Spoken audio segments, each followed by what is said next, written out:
Halo teman-teman, selamat datang di video selanjutnya. Kali ini kita masih dalam pembahasan terkait exploitation, dan di video kali ini kita akan membahas tentang authorization testing bagian bypass authorization schema.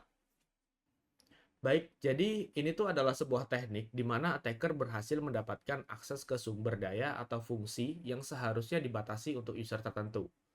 Nah, di mana seharusnya attacker itu tidak memiliki izin atau akses yang sesuai dengan akun milik dia saat ini. Pada studi kasus kali ini, attacker tuh bisa login ke dalam akun user. Nah, tapi attacker itu tidak bisa akses ke halaman admin.php, tentu saja, karena dia memang bukan admin. Lalu di sini, attacker itu melalui akun usernya, ternyata dapat merubah informasi milik akun admin pada halaman admin.php melalui fungsi yang vulnerable. Contohnya di sini ya, saya sampaikan pada fungsi edit underscore user ID sama dengan 2. Akan saya jelaskan pada praktikum kali ini. Namun sebelum itu, teman-teman silahkan clone seperti biasa. Nanti kita akan masuk ke bagian directory exploitation web security testing guide nomor 6. Lalu masuk ke authorization testing bypass authorization schema. Seperti biasa, untuk menjalankan silahkan lakukan perintah yang nomor 3 ini. Kalau teman-teman sudah selesai, silahkan hapus menggunakan perintah yang terakhir ini ya. Jadi nanti portnya akan tetap bisa running ketika teman-teman menjalankan soal-soal yang lain. Seperti itu. Baik, untuk melakukan clone, teman-teman bisa akses URL yang ada di kolom deskripsi. Nanti akan masuk ke dalam GitHub saya di bagian belajar pentest aplikasi web. Nah, nanti teman-teman silahkan masuk ke direktori yang diinginkan. Jadi, untuk kali ini kita akan menggunakan direktori nomor 6. Dan teman-teman perlu tahu juga kalau nanti ketika kita sudah masuk ke direktori nomor 6, kita akan menggunakan port 9906 untuk melakukan akses ke website yang sudah kita build nantinya. Baik, caranya tinggal klik bagian hijau ini, terus nanti di copy. Nah, masuk ke terminal teman-teman, dan masukkan perintah git clone spasi nama repositorinya ya, kira-kira begini. Nanti ini tinggal di enter aja teman-teman. Nah, nanti akan melakukan clone, silahkan tunggu aja. Kalau sudah selesai, silahkan masuk ke dalam direktori yang sudah kita clone. Jadi kalau dilihat, nah nanti nama direktorinya ini ya. Kita tinggal masuk aja. Dan kalau dilihat nanti isinya ada banyak. Ya, begini. Sesuaikan dengan direktori yang teman-teman ingin coba lakukan praktikum ya. Contohnya di sini adalah yang nomor 6. Oke, saya sudah masuk. Nanti kalau dilihat lagi isinya itu akan ada banyak banget teman-teman. Tuh, kira-kira seperti ini.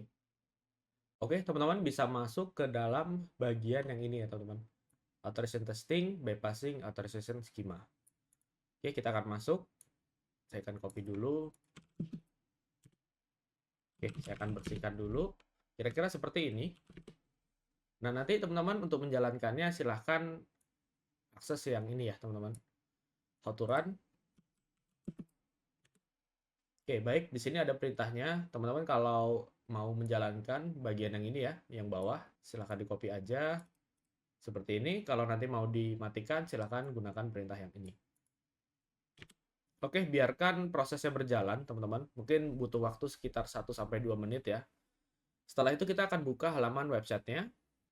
Baik, kira-kira kalau diakses halamannya seperti ini ya. Nah, nanti di sini teman-teman akan ada 2 akun. Jadi akun yang pertama adalah akun user. Nah, nanti ketika teman-teman sudah berhasil login, maka di sini hanya tampilannya seperti ini. Jadi tidak ada proses pengeditan untuk si profil user tersebut sendiri. Nah, di sini teman-teman, saya akan menunjukkan pada sisi point of view dari si akunnya admin. Jadi akunnya tinggal gunakan password admin. Oke. Nah, nanti teman-teman di sini akan lihat kalau ternyata di halaman admin.php itu ada sebuah fungsi ya atau sebuah fitur di mana admin itu bisa melakukan perubahan username di sini. Nah, jadi kita bisa berubah username akun yang terdaftar di website ini. Jadi ada user sama admin. Nah, kalau teman-teman perhatikan di sini, pada halaman admin.php, nah di sini tuh ada fungsi yaitu adalah edit user ID sama dengan 1. ID 1 di sini mengindikasikan bahwa user yang sedang kita select sekarang adalah user yang memiliki ID nomor 1. Bagaimana kalau saya coba edit yang user nomor 2? Ya, user nomor 2, username-nya adalah milik admin. Nah, di sini fungsi yang vulnerable adalah ketika di sini saya logout dulu, saya misalkan dari akun user, dan saya di sini akan masukkan halaman admin ya. Akan terlihat bahwa saya tidak memiliki akses untuk melakukan akses di halaman admin.php karena akun saya saat ini adalah user. Nah, saya akan coba masuk lagi menggunakan akun user. Dan kalau kita tambahkan di sini teman-teman, kita tambahkan user, maksud saya adalah edit underscore user ID sama seperti tadi.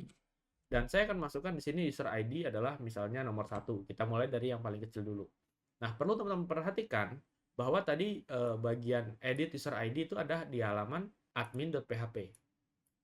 Kita akan rubah dulu.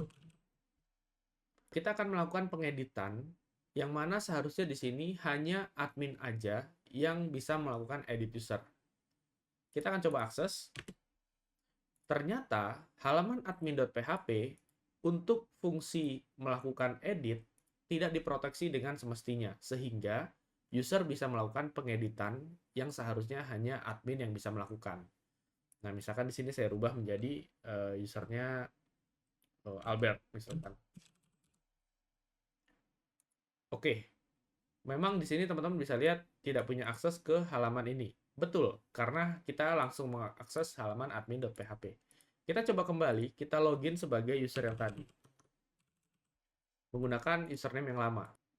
Terlihat bahwa di sini user tidak ditemukan. Artinya, kita sudah berhasil merubah username milik user yang memiliki ID nomor 1. Yang mana di sini adalah tadi namanya hanya user. Nah, sekarang sudah berubah menjadi Albert. Bagaimana kalau kita cek di halaman admin ya? Jadi karena kita punya akses adminnya, ya kita cek aja ya teman-teman. Nah, terlihat bahwa di sini username-nya telah berganti menjadi Albert. Sudah bukan user lagi. Kalau saya rubah menjadi user lagi, baru nanti akan muncul di sini. Misalkan passwordnya saya salahkan aja. Passwordnya salah. Kalau saya masuk, passwordnya benar seperti ini. Oke, teman-teman, jadi itulah praktikum bagaimana salah satu cara untuk user melakukan pengeditan yang ada di halaman milik akun admin. Dalam hal ini, user bisa melakukan pengeditan informasi username yang mana harusnya hanya admin yang bisa melakukan. Karena di halaman ini terdapat vulnerability, akhirnya user bisa merubah username-nya melalui halaman milik admin. Oke, teman-teman, untuk videonya cukup sampai di sini. Terima kasih udah nonton video ini. Kalau kalian punya pertanyaan atau pendapat, silahkan tulis di kolom komentar. Bye-bye!